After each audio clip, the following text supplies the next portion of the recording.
And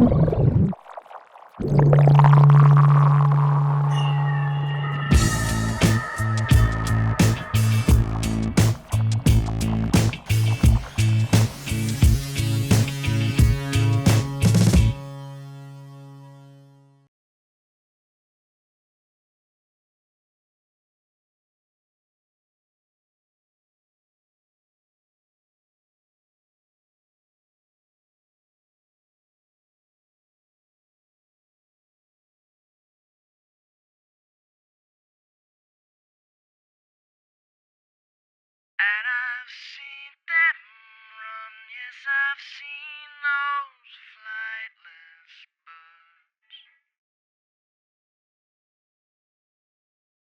And I've seen them run, yes, I've seen those flightless birds. And I've seen them run, yes, I've seen those flightless birds. So we're looking at treating harsh vocals today. The general idea with this technique is that you've got a vocal where you want to subtly augment some of the harshness out of the voice in such a way that it doesn't take away from the performance. And so this is where dynamic EQing of the sound can come into play, because we could slap an EQ on it and that's great. It gets rid of the harsh frequencies, but what it takes away from the whole track. And maybe we don't want that. That's where dynamic equalization comes into play and can be really handy in making sure that we're only taking out what's needed when it's needed.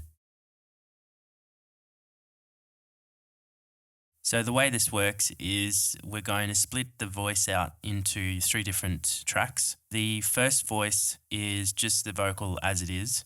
I'm currently running it on a send to 3 different aux tracks, because if we change the vocal, for example, we edit it, then we don't change anything because it's changing all the vocals on these 3 auxiliaries. On the first auxiliary, we're not going to touch that, but we will, just to be sure, whatever processing we do on the next auxiliary, we'll make sure that we place that on the first one, but we'll have it bypassed.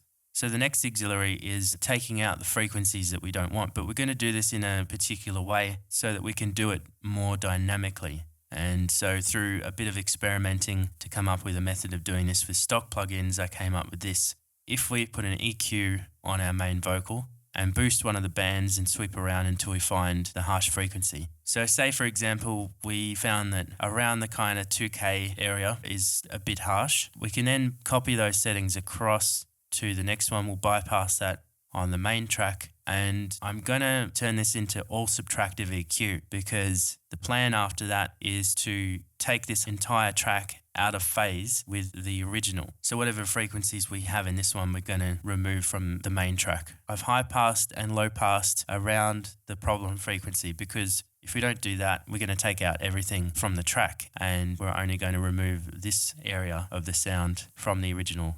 How we're going to make this dynamic is by employing a gate after the EQ. So we have the EQ out of phase so that we cancel the frequencies, and then we have the gate after that in order to control when it takes it out. This might take some experimenting. If I've just left all of these in the default position, but what I've done is I've taken up the threshold to the maximum.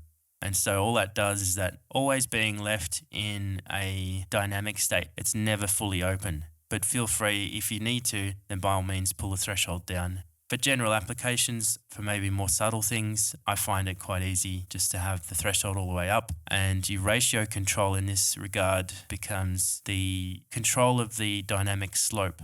So it basically requires, as we go further up, a louder signal in order to start the subtractive EQing. So we'll take a listen to the main vocal now. What we'll do is we'll add in the second track, which is our subtractive EQ without the gate, and then with the gate, so you can hear the difference and how it's more controlled. And that's what we want. We want to have a dynamic signal, not one that is always having those harsh frequencies EQ'd out of the way.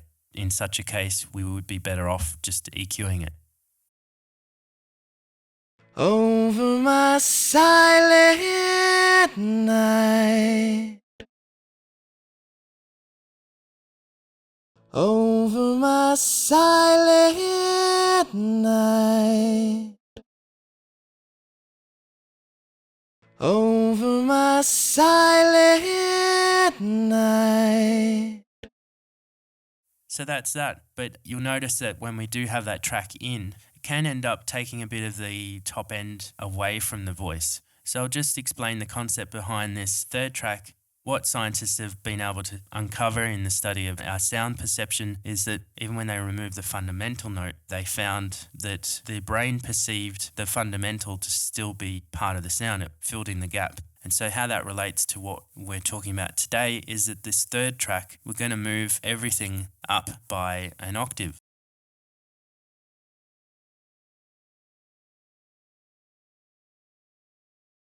For those that don't know, an octave is basically just a doubling of that frequency. So if we're at 2K, then it will go up to 4K. If we're at 1K, it will go up to 2, etc., etc. And the reason we're doing this is because we want the brain to perceive that all that information that we just removed with our second track is still there, but we're doing it in such a way that we're not adding back in the harshness, we're adding back in frequencies that make us think all the good things about that harsh region are still there. The only thing I'm doing different here is that I am bussing the harsh EQ to open up the gate. I'm still running the threshold all the way up, running the attack and the release all the way up, just because I like the sound of that. It makes for a smoother sound. The ratio, well, that's a matter of taste.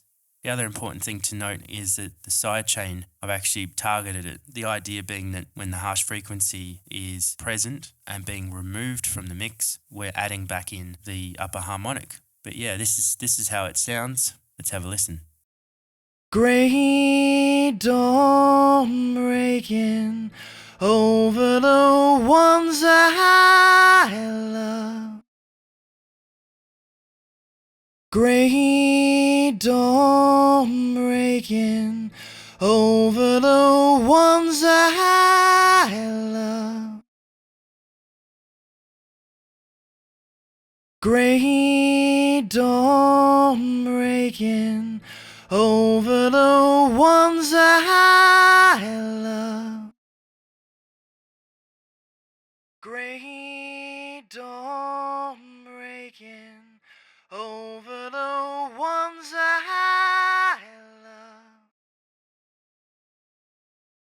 Grey dawn breaking over the ones I love. So there you go. If your EQ isn't really cutting it, if having a static EQ tends to make the vocal lose its liveliness, its airiness, then I can't recommend this technique more highly in rebalancing the harmonic content of the voice and making for a much smoother sounding vocal that still cuts, but it doesn't have that harshness. I hope you find this useful.